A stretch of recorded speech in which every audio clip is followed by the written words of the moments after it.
Now you're welcome back. So you may have seen the news this afternoon. Ayr have been unveiled as a new official sponsor of the GA Hurling All-Ireland Senior Championship. It's a 5-year deal. It begins with next season's championship. A man who will be very much part of the action joins us on the line now. Ozzy Gleeson of Waterford. Great to have you on. Good evening. Good evening. How are you, lads? Yeah, great. Good to have you with us. So, very interested to talk to you. I remember you were in studio not long after the end of the 2017 season, I think, give or take, and we had a really good chat. And at that stage, you were still fresh-faced, still young, and you'd been Hurler of the Year in 16. And I remember you talked in a really interesting way about the weight of that title, Hurler of the Year, and trying to come to grips with it. So where is 27-year-old Austin Gleason versus bright-eyed 21, 22-year-old Austin Gleason? I suppose he's a lot more mature anyway. I kind of learned the hard way of how to kind of figure things out. I suppose back then it was kind of naivety that kind of caught me out a good bit. Thinking that, oh yeah, I could go to this and go to that, but then I'd be all right in a few months and a few weeks or whatever. You mean like socialising? Yeah. I remember going to, like, I suppose in the off season, going to like different events and different things like that look, I didn't experience before. That caught up with me maybe in a year or two later, and took me a while to kind of get back. So that kind of naivety, I suppose, I learned the hard way from that. Caught up with your fitness? Yeah, caught up in fitness, caught up in, I suppose, weight and all that kind of stuff. And I've often spoke before about that, and it was something that I did learn the hard way, and I was putting on weight a lot easier. And maybe it was all because I was letting all this stuff, I suppose, get in on me, like I suppose, reading comments and stuff like that, and comments that I probably shouldn't have been reading, like just coming across it. But then coming across it because you're searching for it? No, not searching for it at all. Like it like I know what I mean, no harm, but even family and friends saying, "Jesus, you see that comment?" When I didn't see the comment, but then they're still showing me, kind of thing, and coming across it that kind of way, like, and maybe just thinking, is that person right? And leaving it get in on you, I suppose. So now, 27-year-old. I know. Sorry? The nature of these things is, I guarantee you can still remember the type of comments, because we never forget these things. So I guarantee you can remember something that was said about you a couple of years ago that stuck in the mind. So what were the comments that almost had a pang of, oh, maybe they are right? I suppose, like, maybe the weight side, or the weight side of things, and maybe the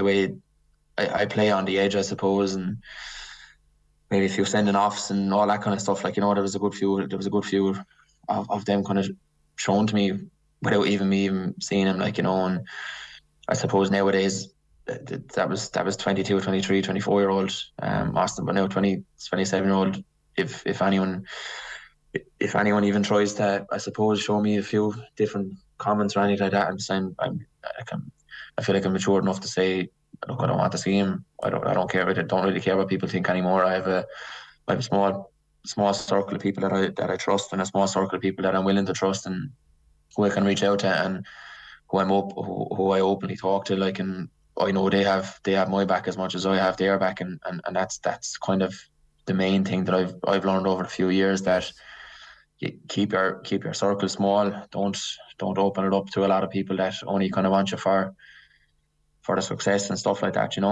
So would you be more inclined now to turn down invitation here, invitation there, look after your fitness? Has that all been buttoned down as well? Yeah.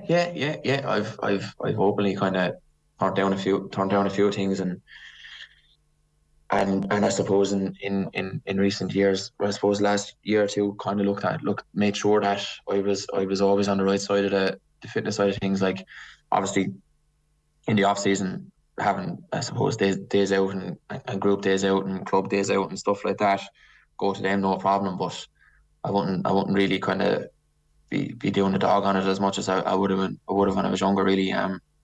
Which is something that I needed to do, because look, 27 now, and I'm going into my 10th season. It catches up with the body, like, so I need to just I needed to focus on making sure that I didn't get back to that place that I was, like, and I feel like I have matured in the way that in the way to realise that, and to listen to people that are close to me in telling me that as well. That pizza and chips on the side hangs around the hips a bit more now. Is that what you're telling me? Yes, basically, yeah. That's exactly what I'm saying.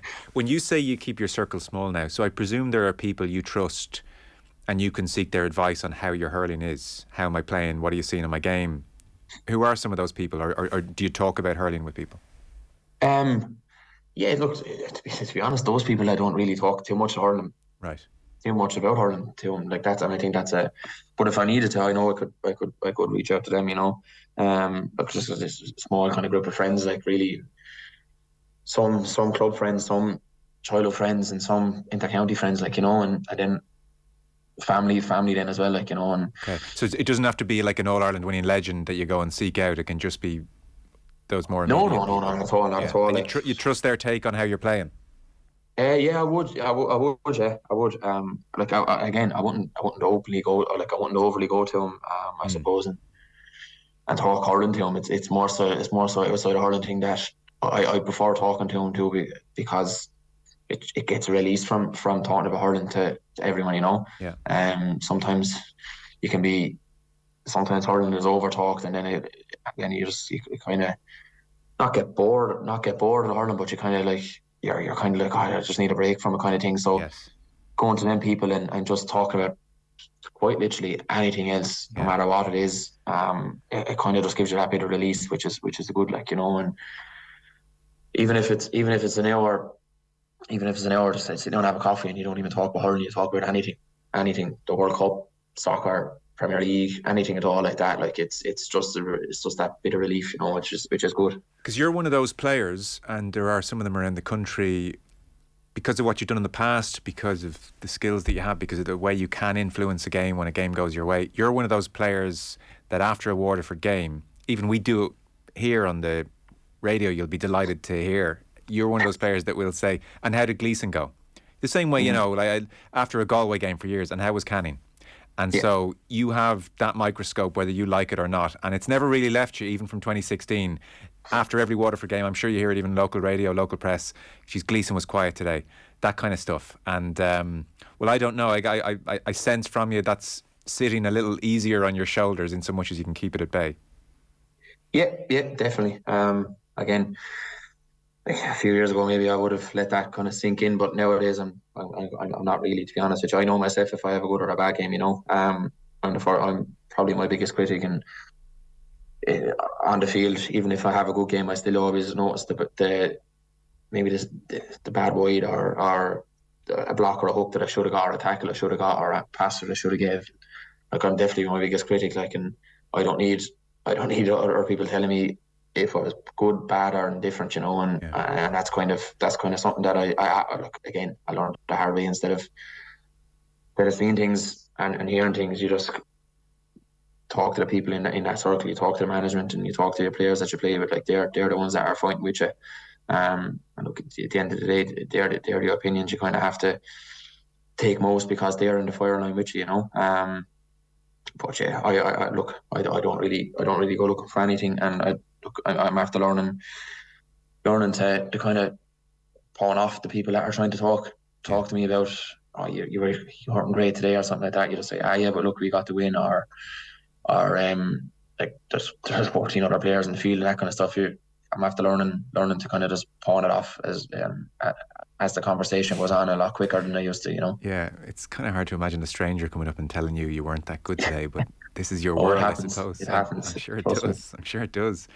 I guess there was plenty of pawning off across the summer, not least because Waterford were so brilliant in the league. And, you made fools of us all, because during the league we were talking about big things for Waterford, and I suspect you all expected big things. Have you managed to figure out what went wrong in the championship? Honest answer, no. We really haven't. Even in the days after, we kind of would have been talking to lads and saying, Jesus, what happened? And even meeting them throughout the summer, and even at club games, like, even talking to them afterwards, you still don't know. Like, and I honestly can't answer. I don't think there's anyone in the squad that can answer, to be Yeah. honest. Physically, did you all feel as good? Because I wondered, Uh, have they trained especially hard early on and put a lot into the league, and there's a degree of fatigue because there wasn't much of a gap between league and championship. That was certainly one of the theories. Did you feel as energetic as bouncing off the ground the way you would like in a championship game? but personally, I did, to be honest. I felt okay. I suppose maybe. Uh, I know. Coming into the tip game, I was kind of, I picked up an injury during the week, and I didn't know whether I was even going to make the panel. Never mind the team. And I know personally on that day when I came on at half time, I was mentally tired because of the week I was after putting down on whether I'm going to make it or not. Mm. Um, and I was delighted obviously when I made it, but I knew coming on that day that I was going to be that I was mentally tired after 10, 15, 20 minutes, I suppose. And I know that's not the best way to be, but against Limerick then I felt grand because I knew my injury was gone, you know. But no, look, I do think certain players did feel a bit tired, and I do know other players didn't. Right. Maybe it's the workload that certain players put in, and maybe it's the workload that other players that didn't put in. Through having small little niggles and stuff like that. Like, it's honestly just can't put my finger on it, and I don't think any lads can put their fingers on it either. Because you were so good in It's the just league. one I of mean, those. yeah, like so impressive in the league and so explosive and so many different players chipping in. It wasn't like it was a one man effort. It just looked like Mhm. yeah, everybody was poised to do something. And then a lot of us can remember even the finale to the round robin against Clare in Ennis, where I think they put 3-31 on you. But by Mhm. half time, Waterford were 13 points down. It was done. It was over, and it was just so hard to make sense of it. Yeah, definitely.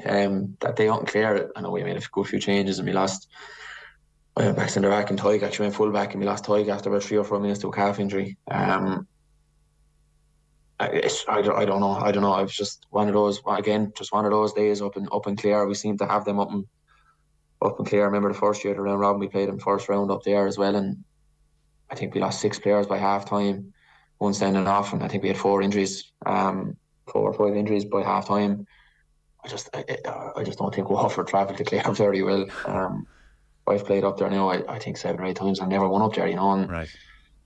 I think maybe that could be a small thing about going to Clare is like having a bad record up there. It might be sitting on the back of some people's heads. Like, and I don't know. Maybe we need the results to go right in other places, but maybe we didn't believe that they would.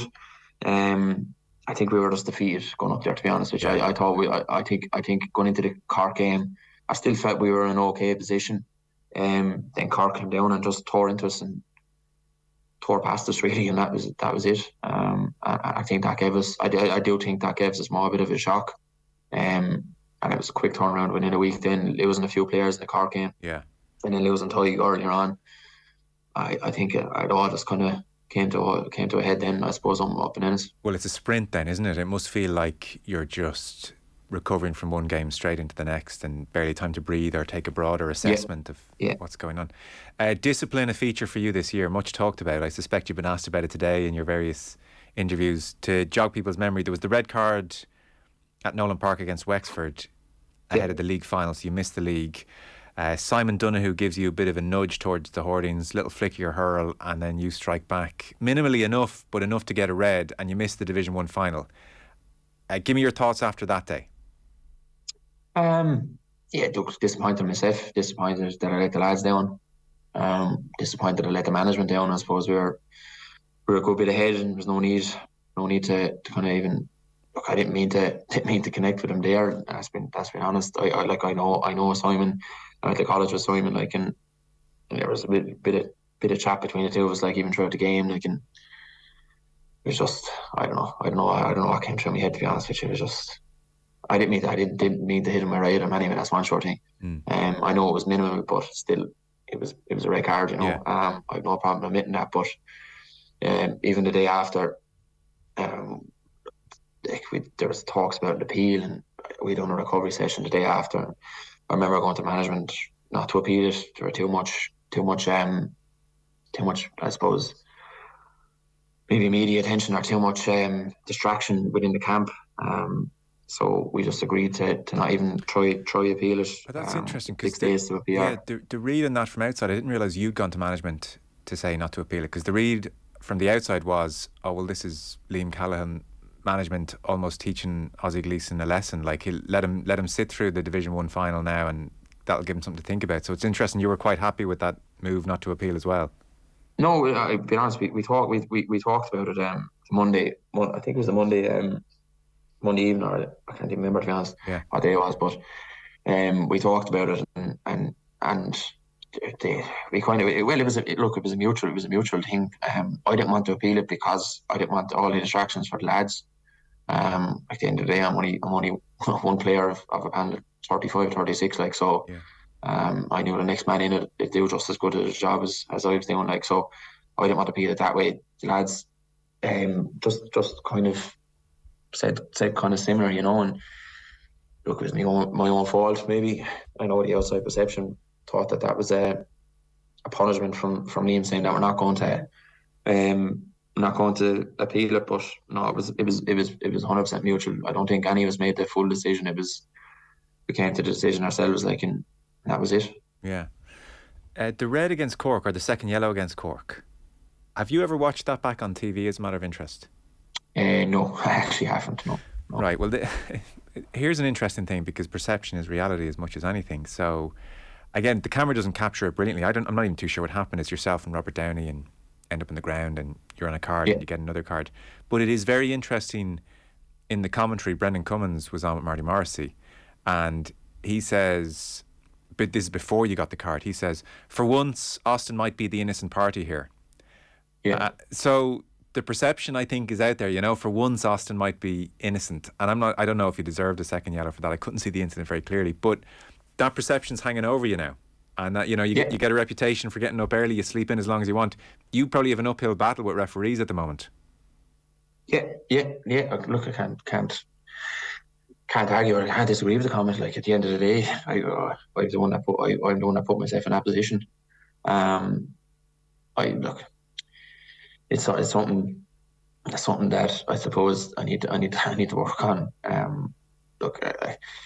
I get attention in games when I don't react probably 90% of the time. Yeah. But then one or two moments of madness then give me that perception, like, you know, and there might be other players thinking, like, maybe thinking the same, or the same boat or whatever. But it's an uphill battle, and it's something that I suppose I need to work on with the management we have now, of maybe small little trigger things that if something happens, just to walk away, or and not react, I suppose. And look, I do think I'm better at it than I was a few years ago. But again, they came at maturity. But still, like, stupid little things that always seem to get me caught. Like, and I remember lying on the ground actually during that moment against Cork, and thinking, like, I can't do anything here. So that's when I just lit there with my arms out. Yes, then you did, yeah. If I do something here, I'm going to get sent off. So that's why I just stopped, and I still got sent off. So yeah, maybe the perception is caught me there, or the reputation caught me there, like, you know. How, as a matter of interest, so you need to play your best stuff, you need to be fired up, and you need to be ready to go, and you need to be physical. So, like, we talk here in the cold light of day, it's, of course you're going to say, look, moment of madness, a bit stupid, and everybody, you know, like, understands, and that's fair enough. How do you work on it so that when you're in the white heat of championship, that you can have a trigger or have something that kind of pulls you back from the brink? How do you actually go about working on that, besides saying, oh yeah, I must do better next time? As I was saying, probably find that little trigger between maybe myself and maybe management, or whoever is working with us. Have you ever had a trigger before that did the job for a while? No, to be honest with you, no. Okay. No, all people are saying is don't react, and kind of thing. And maybe the trigger is probably the way to go. But again, just trying to figure out what that is the next step on it, like, you know. Yeah. Well, look, we're talking about this in very grave terms. It's not like you're committing a crime. I mean, it's a foul on a hurling pitch, so we can go overboard as well. What do you do Monday to Friday, Aussie, away from hurling? What's taking up most of your time in life? I don't know too much about what you're doing away from the hurling field. Yeah, I work with TQS Integration, who are actually the sponsors of Waterford GA at the moment. I work with them now the last 2.5 years. Right. Just working nine to half five. Working from home as well, so it's not too bad. So when you're pretending you're online, you're out the back poking the ball against the wall. That's what's going on there, is it?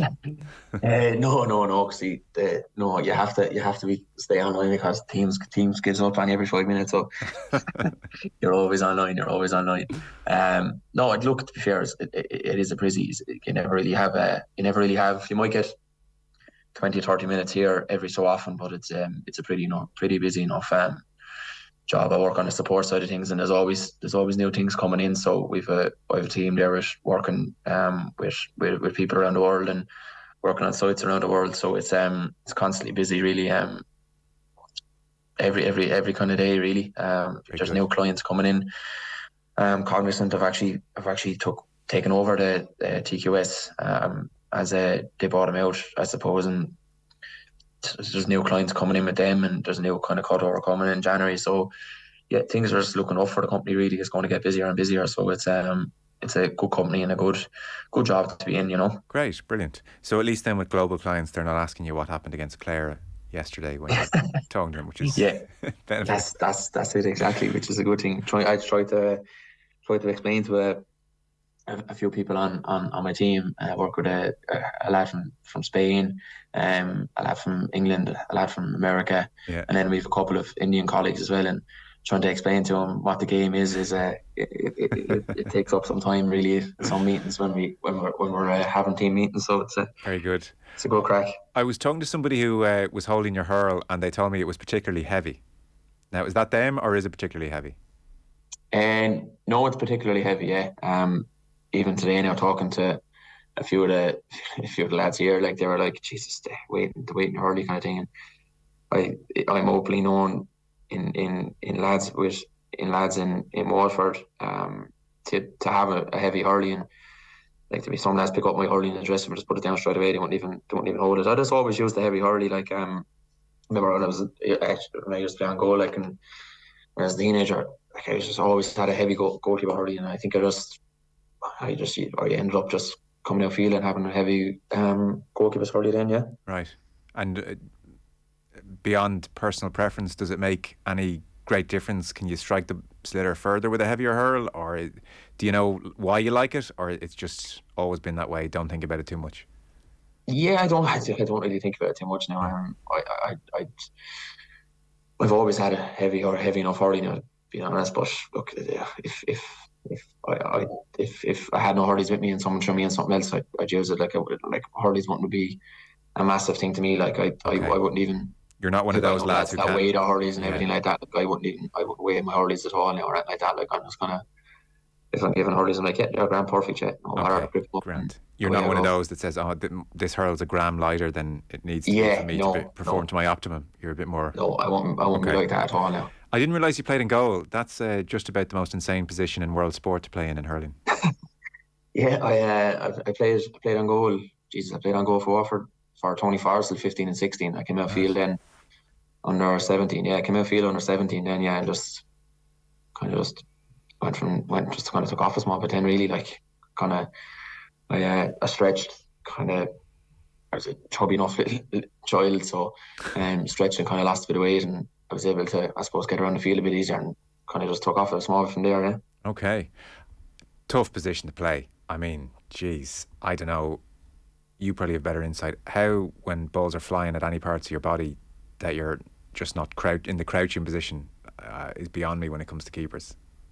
I loved it. I loved it. Like, I'd openly be saying I can't wait to go back play on goal 10, I don't know, maybe 7 or 8 years time if I'm not playing senior with the club, go back play on goal junior or something like that just for a year or two. Let the weight go again. Oh no, I'll have to keep that down. I'll keep that down the whole time from now on. Can't leave that creep up anymore.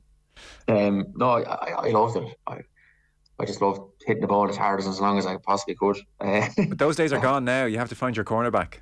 That's true. Yeah, I need to work on that. But our junior B's cornerbacks now, they mightn't be they might be the Sean Finns or the Dahi Burks or the Mikey Butlers of the world, you know. So Get rid. Yeah, or sharp puck has to give it back and then go long. Good man. Davy Fitz coming in. I need to double check years. You weren't. That's way before your time. Davy Fitz's last time. That's 08. Yeah. You weren't there as a 10-year-old. I want the ball, no. What are your thoughts here? Like, the one thing that everybody knows from the outside, Davy Fitzgerald will bring, especially in year one, is maximum intensity.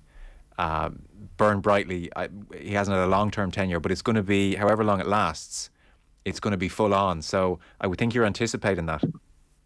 Yeah, definitely. It was like a few of the first words he said to us were, "We're going to train very hard, but we'll have some crack along the way. Like, we're only back, God, I only think of 10 days or so, and that's literally living up to his word already. Like, the training is very hard, but we're having good crack in the dressing room, out in the field, and afterwards in the dressing room again. Like, there's a good buzz, a good atmosphere around even already. And I know we're only back, but you can just sense that fellas are eager and fellas are buzzing around, and I suppose eager to impress. And eager to rubber stamp their I suppose their place maybe in games in the league and stuff like that. Like, and in the panel.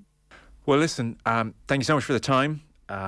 Great to have you on again and great to catch up. Very best of luck with next season. I guess it's just around the corner. Again, Aussie Gleeson was talking to us with thanks to Ayr, their new official sponsor, the GA Hurling Senior Championship. 5-year deal starts next year. So, again, Aussie, thanks for the time. Best of luck next year. Keep it going. Thanks very much.